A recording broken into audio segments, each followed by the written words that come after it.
5 darkest psychological experiments in history. When it comes to psychological research, there are some things that simply cannot be unseen. Here are 5 of the darkest experiments in history. Welcome back to our channel. Before we begin, we would like to thank you for your support. Number 5. The Brown Eyes, Blue Eyes Experiment. In 1948, an 8-year-old Jewish girl named Jane Elliott entered her classroom only to find her friends had been told to wear blue and green armbands and were being treated very differently by their classmates. This was all because the previous day, President Truman had declared a state of emergency in the U.S. after the assassination of Mahatma Gandhi.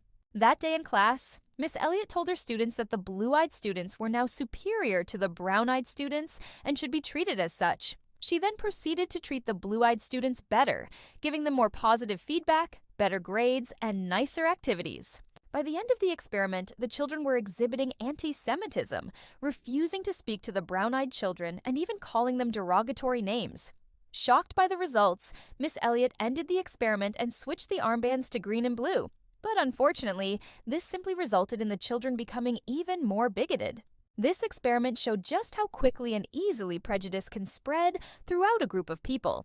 And although it was never explicitly stated, many believe that Miss Elliott based this experiment off of her own experience as a Jewish person living in America at the time. Number 4. The Monster Study. In 1952, a researcher at the University of Iowa called Wendell Johnson gathered a group of 22 orphaned children for an experiment that would test the effects of negative feedback on their psyches.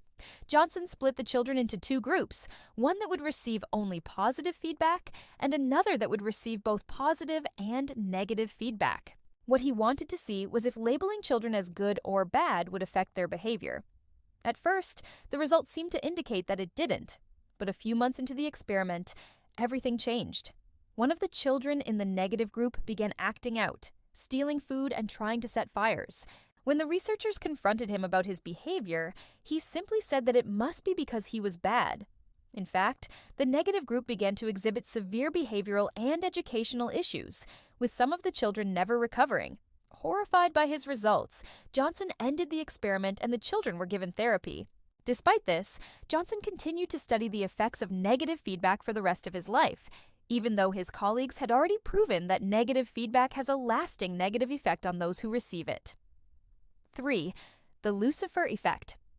In 1971, social psychologist Philip Zimbardo decided to conduct an experiment that would test the effects of power on people's behavior. Zimbardo recruited 24 male participants for his experiment and put them in a mock prison in Stanford. He then randomly assigned the participants either the role of guard or prisoner. The guards were given complete control over the prisoners and were allowed to use any means necessary to maintain order.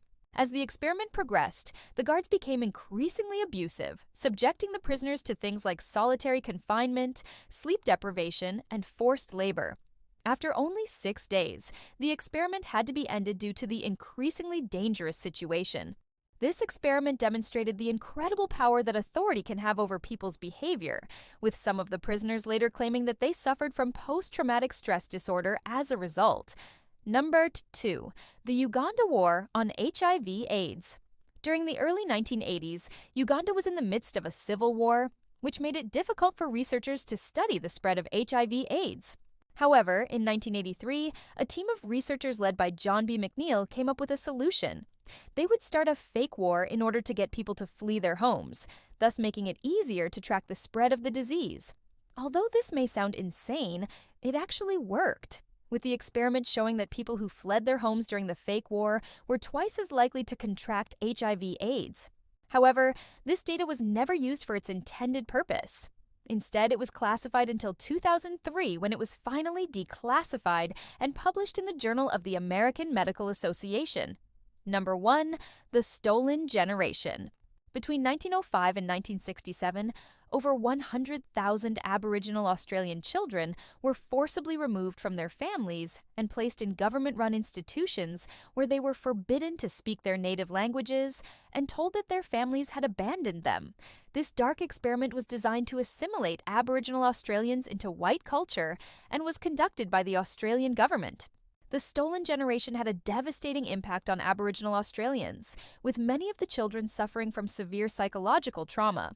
The Australian government's policy of assimilation resulted in the loss of culture, language, and identity for thousands of Aboriginal Australians. It wasn't until 1967 that the government began to reverse these policies and allow Aboriginal Australians to claim their birthright. What do you think about these dark experiments? Let us know in the comments below. If you enjoyed this video, don't forget to stay tuned for more content. And thanks for watching!